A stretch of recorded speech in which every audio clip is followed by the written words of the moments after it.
특별히 이 사순절 기간 동안에는 여러 가지 고난의 소식들이 많이 있습니다.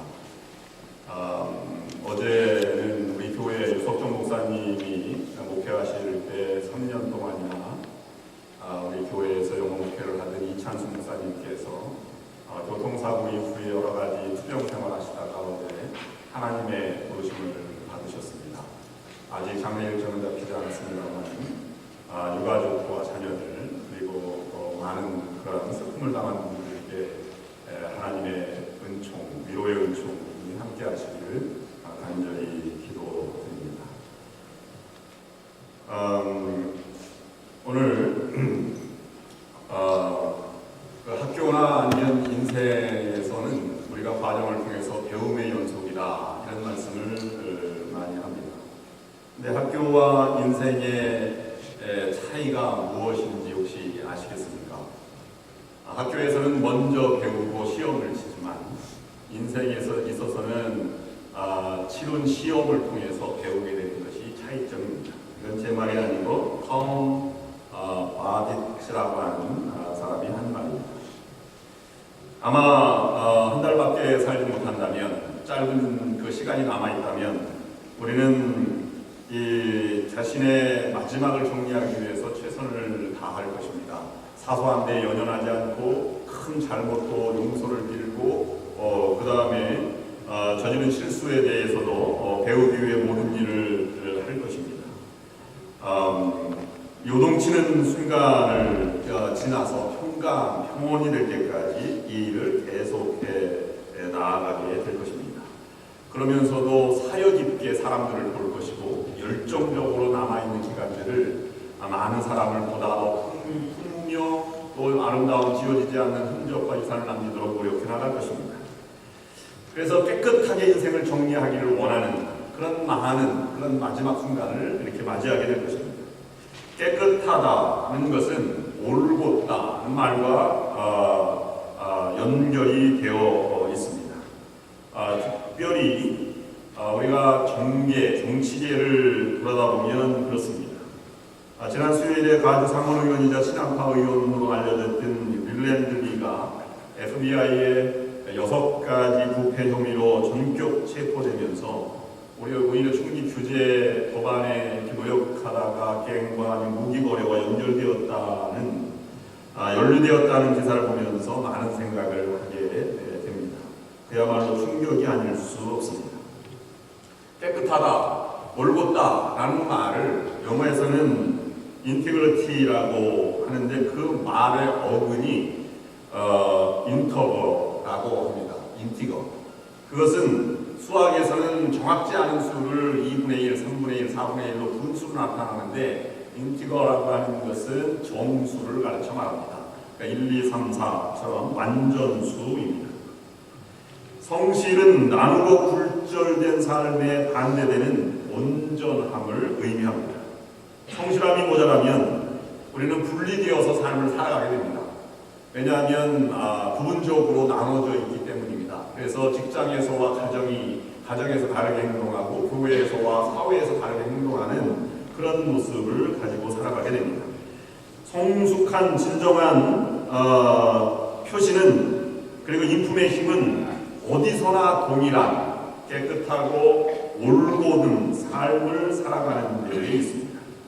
그래서 잠언 28장 6절 말씀해 보시면 부유 하나 구부러진 길을 가는 사람보다는 가난해도 흠 없이 사는 사람이 낫다는 말씀이 있습니다. 그러므로 우리가 언제나 동일하게 깨끗하고 올곧게 살아가는 삶은 그 삶의 인품과 가치는 값으로 매길 수 없습니다. 많은 감동과 많은 열정을 거기에서 나오고 많은 사람들에게 영향을 끼치기 때문입니다. 그렇게 살아가는 사람들은 목적의식이 뚜렷하고 열정이 분명하며 언제나 평화의 삶을 살아가고 평온한 상태를 유지하는 것을 볼 수가 있는 것입니다. 오늘 여러분들이 직장, 교회, 가족들과 함께 있을 때, 친구들과 게임할 때, 아니면 여러 가지 사회활동을 할 때 동일한 사람이라면 아마 여러분들은 고요함과 또 조화로움으로 가득 찬 삶을 살아간다고 봐도 과언이 아닐 것입니다. 다양한 역할들과 삶의 환경에서 어디서 서야 할지, 어떤 모습을 취해야 할지, 어떻게 변하고 대처해야 할지 전전긍긍하지 않아도 되기 때문에 그것은 분명한 삶을 살아갈 수 있는 것입니다. 아마 내 인생의 마지막 한 달 오늘은 그 네 번째 시간인데 전체를 함께 맨 첫 주에 함께 묵상하였습니다만은 오늘은 그 세 번째 원리, 열정적으로 살아라, 온전히 살아가라, 그 다음에 겸손히 배우라, 그 다음에 과감히 떠나라, 이렇게 네 가지 원리 중에 세 번째 겸손히 배우는 것에 대해서 함께 묵상을 하는 시간입니다.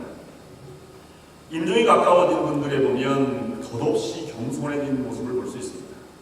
조용한 하나님 곁으로 가는 인생을 정리하는 의미에 있어서 그런 경험을 받아들이고 또 친구들과 아니면 가족들의 위로를 받으며 이 인생을 마감하려고 합니다.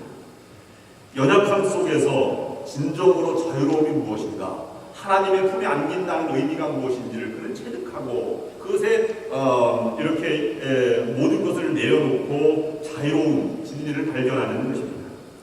고린도후서 12장 9절 말씀에 사도 바울이 자신의 삶에 절대적으로 무기력했던 것을 발견하고 그것과 싸우면서 그는 자기에게 당한 문제를 해결해달라고 3번이나 기도를 했습니다. 그러나 하나님이 이렇게 대답했습니다. 내 은혜가 내게 족하도다. 이는 내 능력이 약한 데서 온전하여짐이라 하신지라. 이러므로 도리어 크게 기뻐함으로 나의 여러 약한 것들에 대하여 자랑하리니 이는 그리스도의 능력이 내게 머물게 하려 함이라. 마지막 순간은 내가 어떻게 해보려고 하는 것보다는 그분의 뜻에 맡기고 모든 것을 순리대로 해나가는 것 같습니다. 이 마지막 순간이 오기 전에 인생은 여러 가지 혼란이 많이 닥친다는 것입니다. 그래서 인생은 어떤 사람은 마라톤에 비유하지만 어떤 사람은 근대 5종 경기 크로스 컨트리에 비유하기도 합니다. 굴곡이 심하고 벅찬 숨을 내쉬기도 하고 아니면 언덕길을 오르기도 하고 피타지를 내려가기도 하고 여러 가지 겪을 수 없는 모든 갖은 어려움을 겪는 것과 같은 것입니다. 그래서 지치고 또는 넘어지고 충격받고 고통받고 또는 여러 가지 문제들을 지나고 나면 이제야 인생이 무엇인지를 깨닫게 된다고 하는 것입니다. 이런 것을 찾아올 때, 인생을 살아갈 때 우리는 이 변화의 바람 앞에 연약하기 때문에 맞이할 수밖에 없습니다. 때때로는 큰 장애와 아니면 큰 어떤 자기중심 이런 것들을 장애에 부딪히긴 하지만 그러나 어떨 때는 내가 예기치 않은 변화의 바람을 맞이하게도 됩니다. 그것은 허리케인보다 더 큰 바람일 수도 있습니다. 마치 사도행전 27장에 사도 바울이 로마로 가는 길 중에 만난 유로블로라고 하는 광풍을 만났을 때와 마찬가지입니다. 우리는 이 변화의 순간을 맞이할 때 우리는 이 변화의 순간을 어떻게 극복해 나가는지의 네 가지 원리를 지난주 목요일날 묵상하였습니다. 변화의 바람이 불면 그곳에서 도망가거나 숨거나 낮아지지 말고 담대히 가슴으로 맞이하라고 하는 것입니다. 그래야 그것을 순수히 받아들이고 그곳에서 우리가 헤쳐나갈 능력이 생긴다고 하는 것입니다. 두 번째, 변화는 우리에게 감당하기 어려운 변화라고 할지라도 변화의 순간을 맞을 때 항로를 다시 한번 점검하라. 인생의 목적이 무엇인지, 살아가는 의미가 무엇인지. 요트는 맞바람을 불어도 방향을 돌아갈 뿐이지만 그 목적지를 향해서 가는 것을 볼 수 있습니다. 변화의 바람은 더욱더 나를 성장시키고 앞으로 나아가게 한다고 하는 것입니다. 그러므로 어려움과 혼란이 닥치거나 큰 변화의 바람이 불면 항로를 다시 점검하는 것이 중요한 것입니다. 세 번째, 폭풍이 왔을 때에는 바울과 선원들은 가진 귀중품이라도 목숨보다 중요하지 않은 것은 다 버렸습니다. 변화의 순간에는 내가 삶의 우선순위를 먼저 정하는 것이 필요한 것입니다. 그래야 생존과 진정한 삶의 의미를 알 수 있기 때문입니다. 마지막 네 번째는 견고한 낯을 주님께 내려야 합니다. 주님을 먼저 찾아가는 것이 소중한 것입니다.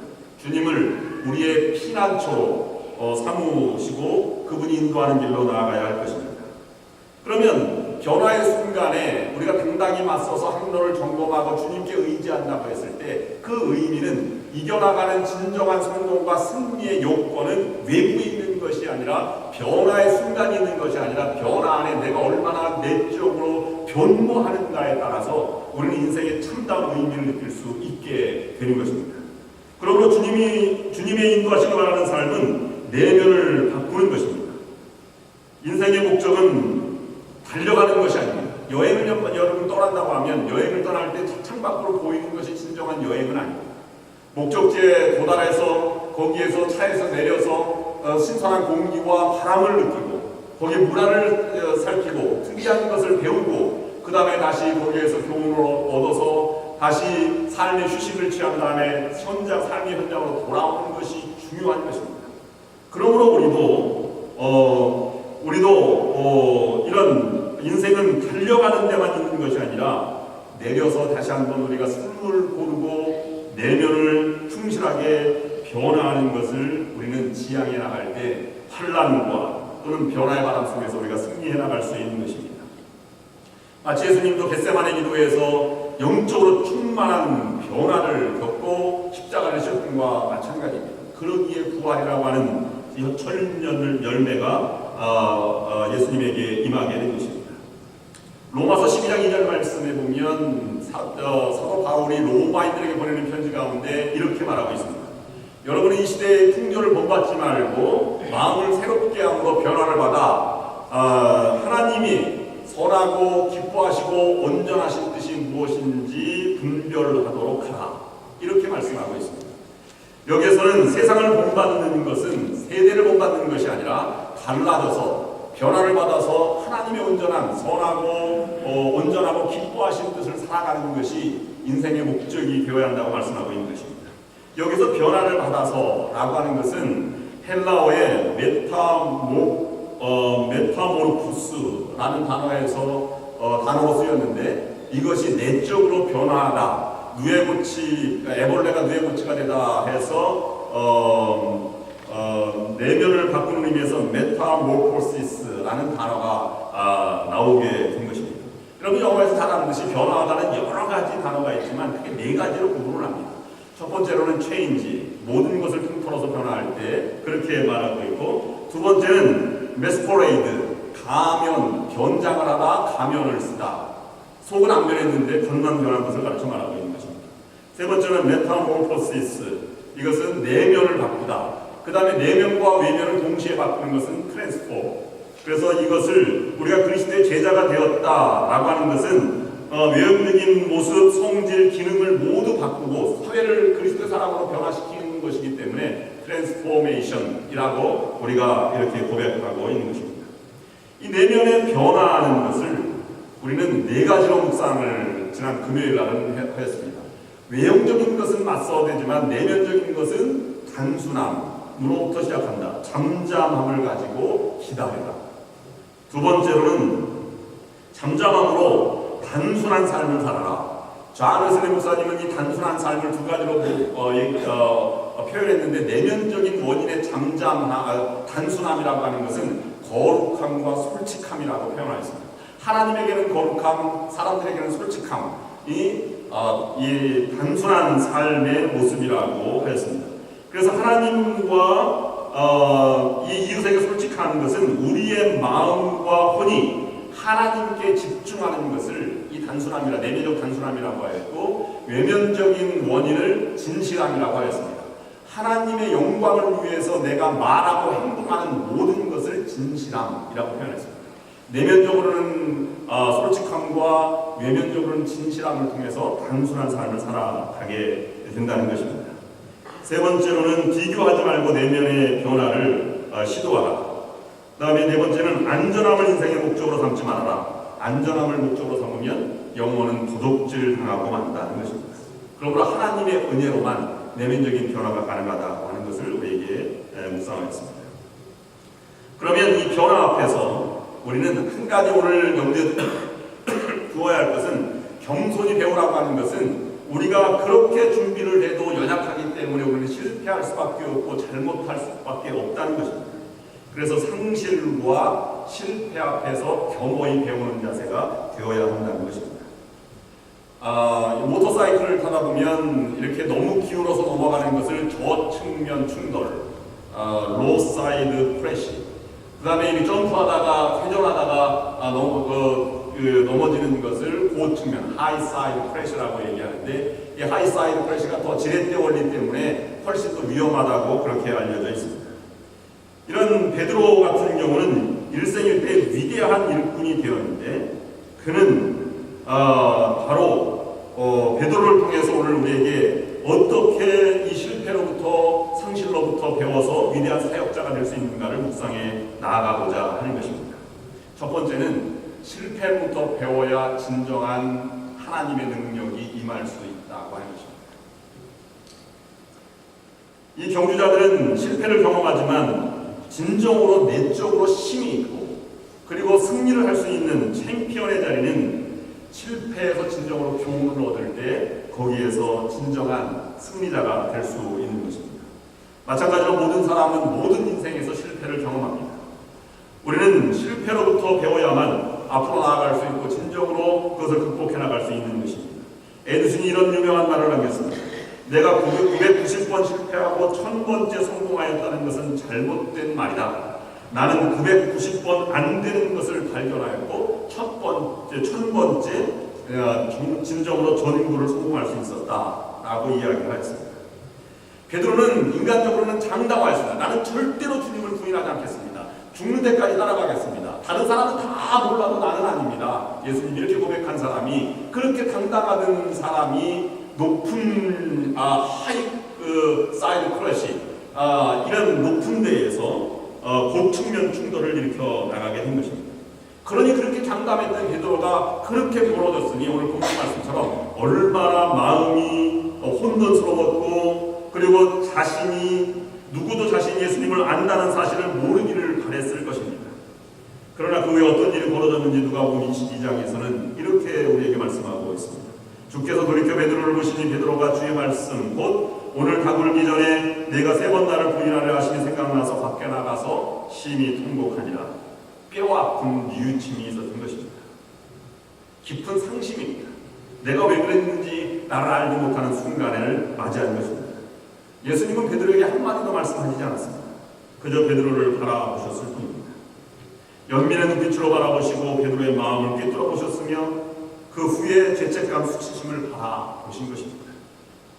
아마 여러분들 중에서 이런 실패의 경험을 가지고 살아가는 분들이 계실지도 모르겠습니다. 어떤 감정과 인간관계의 문제, 사업성의 문제로 정말로 가족 간의 문제로 이렇게 어려운 상심의 삶을 살아가는 분들도 계실지 모르겠습니다. 주님은 그런 순간에도 우리의 죄책감과 후회 그 다음에 수치들을 바라보시고 기회를 주시고 다시 시작할 힘을 주시는 분이 하나님이십니다. 예수님이 베드로에게 하신 것처럼 그렇게 하시는 것입니다.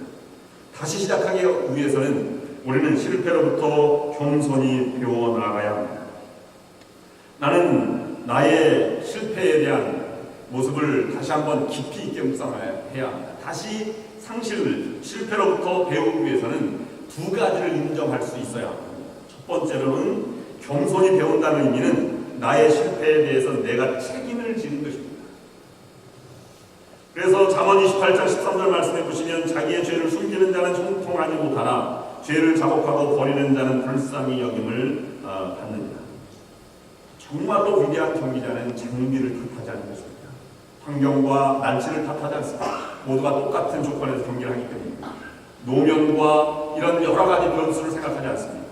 내가 부족해서 졌습니다 라고 말하고 우승하는 것은 내가 최선을 다하고 결과가 이렇게 됐을 뿐입니다 라고 겸허하게 말하는 것입니다. 그러므로 우리는 어떤 실패에 대한 책임이 우리에게 있다는 것을 우리는 분명히 인식해야 합니다. 누구도 비난할 수 없습니다. 어떤 환경도 비난할 수 없는 것입니다. 그걸 받아들이고 그 속에서 내가 실패했음을, 연약했음을 고백하는 것이 중요한 것입니다. 내 책임이 아니고 난 그들에게 내가 그렇게 있기 때문에 어쩔 수 없었을 뿐이야, 그들의 잘못이야 라고 변명하고 서로 비난할 이유가 없는 것입니다. 그건 미성숙한 사람들의 모습인 것입니다. 베드로는 교만했습니다. 그러나 그것을 철저히 무너졌을 때, 자신이 낮아졌음을 알고 예수님이 찾아왔을 때 주님 나는 죄인입니다, 나에게서 돌아가 주소서 요한복음 21장에 그렇게 말씀하신 것입니다. 그런 베드로에게 물고기와 떡을 주어서 내가 나를 사랑하느냐 3번씩 질문하는 것이 예수님의 모습입니다. 우리는 그 품에 안기기 위해서 우리는 실패에 대한 책임을 지는 자세가 필요한 것입니다. 내가 겸손히 배운다는 것은 실패에 대한 책임을 질 뿐만 아니라 죄책감에서 벗어나는 것을 의미하는 것입니다. 어떤 누구도 경기를 하고 나서 졌을 때 장비를 탓하지 않습니다.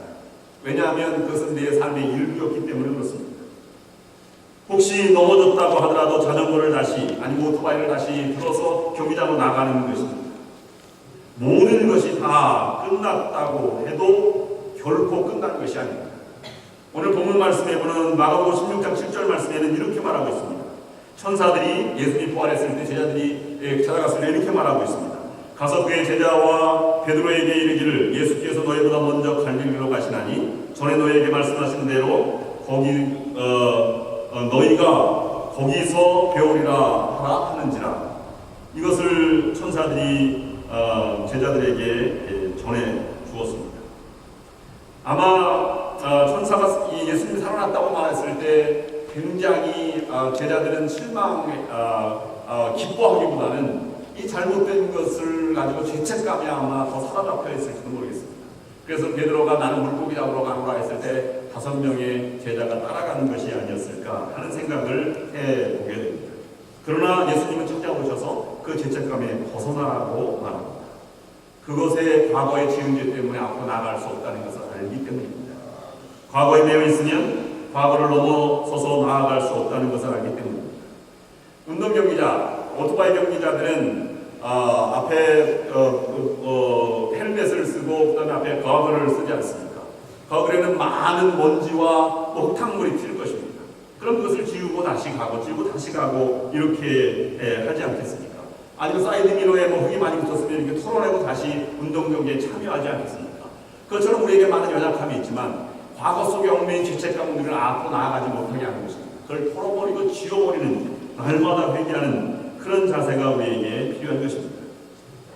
다음으로 우리가 실패로부터 배우기 위해서는 그 실패를 인정하고 죄책감에서 벗어났다면 하나님 앞에 무릎을 꿇는 자세가 필요한 것입니다. 하나님 앞에 하나님 앞에 엎드려야 하나님의 능력이 임하는 것입니다. 그래서 예수님인 누가복음 9장 23절 말씀에 우리에게 이르시되 아무든지 나를 따라오려거든 자기를 부인하고 날마다 제 십자가를 지고 나를 따를 것이니라 라고 말씀하고 있는 것입니다. 하나님을 따른다는 것은 그분을 먼저 우선순위에 두는 것입니다. 그래서 우리는 주님은 나의 피난처, 나의 구원자, 나의 반석이라고 말하는데 많은 경우의 사람들은 이렇게 생각을 합니다. 내가 어떤 폭풍을 만나거나 큰 변화의 바람이나 어느 어떤 환난을 당할 때 내가 할 수 있는 최선을 다해요. 그리고 아무것도 남지 않고 지치고 절망스러울 때 이렇게 얘기합니다. 내가 할 건 다 했어. 이제 주님 앞에 나가서 무릎을 꿇을 수밖에 없어. 나는 빈손으로 주님 앞에 왔습니다. 예수 믿지 않는 사람이면 그럴 수 있습니다. 그러나 적어도 예수 믿는 사람은 그 방법은 잘못된 것입니다. 고쳐나가야만 합니다. 예수님은 먼저 찾아와 무릎을 꿇고 먼저 내가 너의 피난처라고 말씀하고 있습니다. 문제가 일어났을 때 마지막 순간에 주님을 찾는 것이 아니라 그 문제가 일어날 때는 처음에 주님께 나와 주님 나를 도와주십시오. 주님의 뜻이 어디에 있습니까? 나를 어떻게 사용하실 것입니까? 라고 우리는 말해야 하는 것입니다. 마지막 호소가 아니라 첫 번째 반응이 주님이 되어야 한다고 하는 것입니다. 그러면 근심이 멎어질 것입니다. 무엇인가 근심하는 것은 첫 번째로 하나님을 반석에 두지 않았기 때문에 나타나는 현상입니다. 그러므로 그분의 자리를 내가 찬탈한 것입니다. 그러므로 먼저 하나님을 생각한다면 우리는 으뜸의 자리에 모실 때 근심할 때마다 우리는 피난처, 믿음을 흔들어낼 것에 대해서 우리는 요소에서 벗어날 수 있는 그런 우리 삶이 될 수밖에 없는 것입니다. 도전에 직면할 때 우리의 가장 먼저 이런 반응을 보입니다. 하나님 정말로 최선을 다했는데 이제는 할 수 없습니다. 기적을 바랍니다. 하나님 기적을 베풀어 주십시오. 이 상황에서 나를 건져 주십시오. 하나님 이 문제를 풀어 주십시오. 빨리 풀어 주셔야 합니다. 라고 말할 때 하나님은 우리에게 기적과 같은 선물을 주시지 않습니다. 우리는 그 환난 속에 맨 먼저 주님께 피난처가 되었다면 주님은 기적이 아니라 선물이 아니라 임재로 함께 하시는 것입니다. 영어로 말하면 프레젠트가 아니라 주님은 우리와 함께 문제가 있을 때 프레젠스, 함께 하시는 우리에게 함께 하신다는 것입니다. 하나님이 이렇게 말씀하실 것입니다. 그 문제에 대해서 너를 구출하지는 않겠다. 마술이나 적석 해결책 같은 것은 없다. 내 계획은 이것이다. 나는 너를 끝까지 붙들고 있겠다. 내가 너와 함께 단단한 땅을 지나가주마. 나는 너와 함께 있다. 지진이 일어날 때나 모든 것이 평안할 때나 내가 언제나 너와 함께 있다. 두려워하지 말아라. 담대하라. 우리가 이것을 고백했다면 우리 인생의 방향타를 주님께 드릴 수 있어야 합니다. 하나님께서 모든 것이 내가 달려있음을, 내가 제 계획은 주님의 것입니다. 주님이 원하시는 것을 저도 합니다.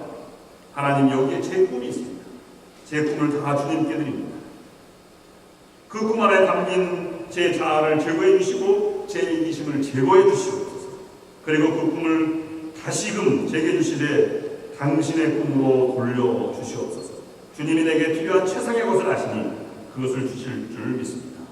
이것이 주님을 의지하고 살아가는 매일매일의 과정이 되어야 할 것입니다. 베드로는 죄책감에서 벗어나 주님 앞에 무릎을 꿇었을 때 그는 더 큰 꿈을 꾸게 되었고 더 놀라운 사역자가 되었습니다. 자기가 꿈꿔왔던 것보다 더 큰 위대한 사역을 향해서 초대교회를 이끌어갔던 그러한 변화의 사람이 된 것입니다. 세 번째로, 우리는 겸손히 배우는 자세는 하나님의 길을 따르는 것입니다. 우리는 제가 최상의 것이 무엇인지 모른다면 우리는 하나님을 따를 수가 없습니다. 이것은 신뢰의 문제입니다. 가장 좋은 길을 알고 가장 귀한 것을 안 하나님께 모든 것을 맡기면 하나님이 인도하시는 것이 내가 생각하는 것보다 더 좋은 길임을 알고 그 길을 따르게 될 것입니다. 그러므로 베드로는 하나님께 모든 것을 내어드리고 나가서 선포하였습니다. 누구 하나 베드로가 초대교회 때 선포할 때 그는 잘못되었다 라고 말하지 않았습니다. 모든 제자들이 저가 말하는 것이고 내가 말하는 것이다 라고 성령이 임재하고 같은 마음이 되었습니다. 그리고 3,000명이 회개를 하였습니다. 회개하였다는 것은 그들의 삶에 돌이켜서 변화되어서 그리스도에게 나와 복종하였다는 것을 말하고 있는 것입니다. 시편 119편 32절 말씀을 보시면 주께서 내 마음을 넓히시면 내가 주의 계명들의 길로 달려가리이다. 정말 베드로는 변화되고 나서 그렇게 전속력으로 남은 인생을 흥미롭고 재미있고 놀랍고 과감하게 열정적으로 살아가게 된 것입니다. 성경에서 보면 겸손하게 배웠던 사람들의 공통적인 세 가지 특징이 있습니다. 첫 번째는 소명, 부르심을 받았다는 것이고, 두 번째는 소명에 반드시 장벽에 부딪혔다는 것이고, 세 번째는 그 장벽에 부딪혔을 때 반드시 넘어짐을 경험했다는 사실입니다. 위대함을 모르시는 분은 나를 그대로 쓰시지 않습니다. 변화하여서 그분의 것으로 쓰신다는 것입니다. 하나님은 그분의 것으로 쓰실 때 장벽에 부딪히기도 하고 좌절감 속에서 그렇게 우리를 헤매이게도 합니다. 그러나 나는 무능합니다. 나는 이 소명을 감당하기에 정말로 무능력합니다. 라고 하는 것을 발견하기까지 이 장벽은 제거되지 않습니다. 그리고 세 번째, 넘어짐을 경험하게 됩니다. 그래서 얼굴을 땅에 대고 주님을 의지할 수밖에 없는, 그래서 주님의 지팡이와 막대기를 들고 바로에 같은 그런 모세처럼 그렇게 하나님만을 의지하도록 우리를 만들어서 그분의 것으로 쓰신다고 하는 것입니다. 아멘. 낙심하거나 무릎으로 나아가거나 둘 중에 하나를 우리가 해나가게 될 것입니다. 모든 것을 포기하거나 하나님만을 의지하거나 하나님만을 전적으로 의지하고 열정적으로 살아가는, 실패를 딛고 일어서서 승리하는 사람을 하나님께서는 원하시는 것입니다. 시편 20편 7절 말씀, 어떤 사람은 병고 어떤 사람은 말을 의지하나 우리는 여호와 우리 하나님의 이름을 자랑하리로다. 여러분, 하나님께 쓰임 받으려면 여러분이 교만할 때 여러분은 쓰러지게 되어 있습니다. 그러나 여러분이 무릎을 꿇고 하나님만을 전적으로 신뢰하면 하나님은 여러분을 일으키시고 여러분의 삶에 위대한 계획들을 들려주십니다. 여러분이 직면한 문제들을 생각해 보십시오. 여러분이 오르거나 넘으려고 하는 산을 생각해 보시기를 바랍니다. 그리고 여러분에게 가능한 능력을 생각해 보시기를 바랍니다. 이제 여러분 눈을 감아 보시겠습니다. 조용히 눈을 감고 하나님의 능력을 얼마나 우리가 신뢰하고 있는지를 되돌아보시기를 바랍니다. 지금 여러분을 마음의 무릎으로 초대합니다. 지금 이 장소가 무릎 꿇기 어렵기 때문에 마음의 무릎을 꿇고 하나님, 저는 연약합니다. 저는 늘 실패를 경험합니다. 저는 주님의 능력이 필요합니다. 라고 고백해 보십시오. 저는 주님 없이는 아무것도 할 수 없습니다. 주님의 힘이 필요합니다. 지금 무릎을 꿇습니다. 주님 들어 주옵소서. 여러분 조용히 여러분을 반성하시면서 기도하시기를 바랍니다.